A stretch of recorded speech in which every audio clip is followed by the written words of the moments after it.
Good day, ladies and gentlemen. It's me, the one and only Agent Shambly.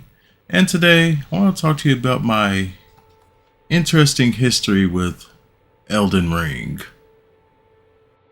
Elden Ring was the biggest game of 2022. The hype for it was insane. The reviews were off the charts. The game sold like hotcakes, and everybody loved it. But me. I was one of the people that was super excited for this game. I'm a huge Soulsborne fan, and upon hearing that Elden Ring was going to be Dark Souls but in an open world setting, my mouth got watery. You have no idea how stoked I was for this game. So, on release night, I race out of work, go to my local GameStop, get my pre-order copy of Elden Ring, and I also pick up my copy of Horizon Forbidden West that same night at my local Target right across the street. Another great game that doesn't get nearly as much recognition, which it should, because it's a wonderful game as well. It did get overlooked by Elden Ring, but this is a great game too. Highly recommend it.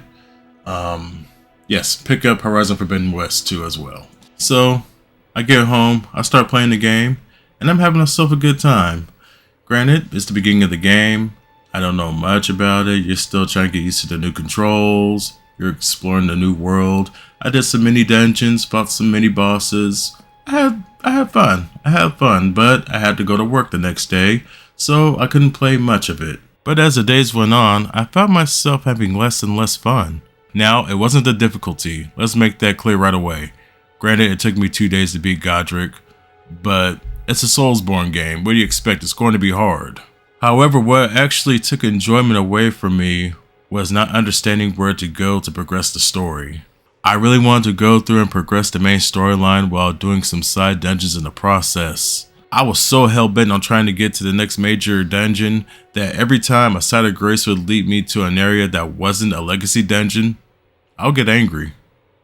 I wasn't good at navigating the land because I was rushing, and that's what ruined the game for me at that time. I don't like getting lost in games, and every time I got lost and confused in a game, I got bored. I felt like I was going on wild goose chases left and right, and that's not appealing to me.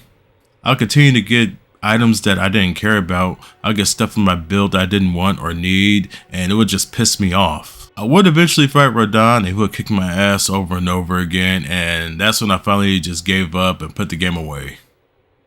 So, that was my time with Elden Ring. I put the game away and went along with my life.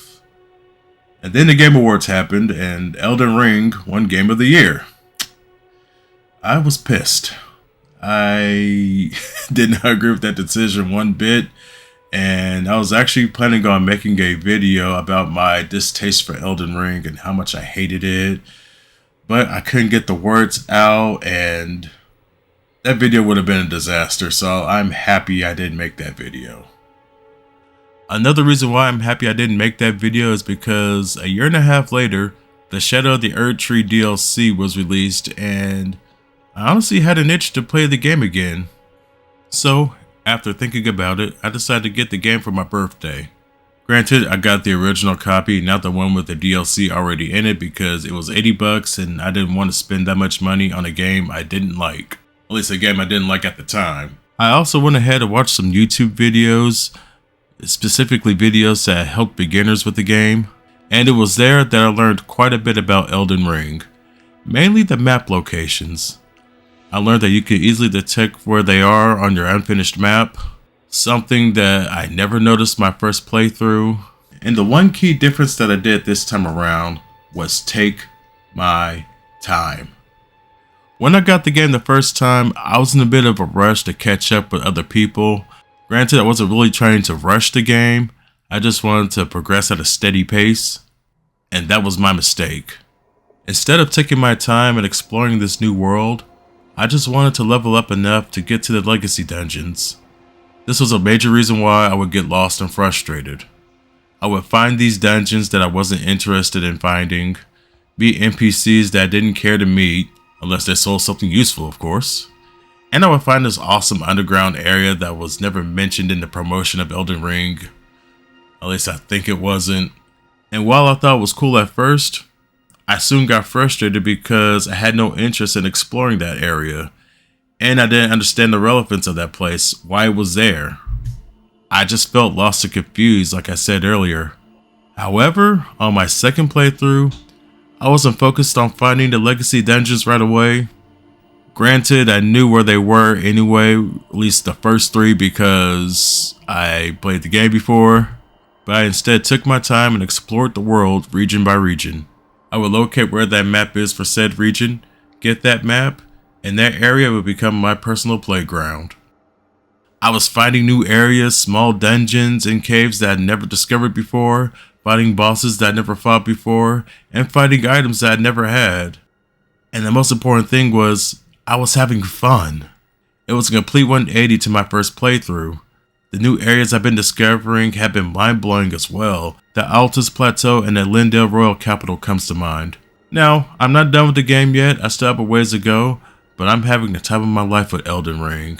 I'm using a strength build for this run, but once I start my second run, I'm going for a bleed build. I'm so happy that I decided to give this game another chance. I never would have thought that a game that I despised would turn into a game that I like. So with that, I can safely say that I like Elden Ring, and I can't wait to play the DLC. Folks, thank you so much for watching today. Be sure to like, comment, and subscribe. We're trying to get to 100,000 subscribers. We're going to get a silver play button, have it right in the back wall behind me, and we're going to make that dream come true. Also, check out my Twitch channel, twitch.tv/plusultraadrian. I stream 4 days a week, old games and new games. I'm streaming Black Myth Wukong right now. I'm loving that game so far. I'm also streaming Final Fantasy VI, amazing game. And I'll be having a retro Saturday night stream this Saturday night. Be sure to check that out as well. I'll be playing The Legend of Zelda, A Link to the Past. Thank you very much for watching. Y'all have a wonderful day. Take care and be safe.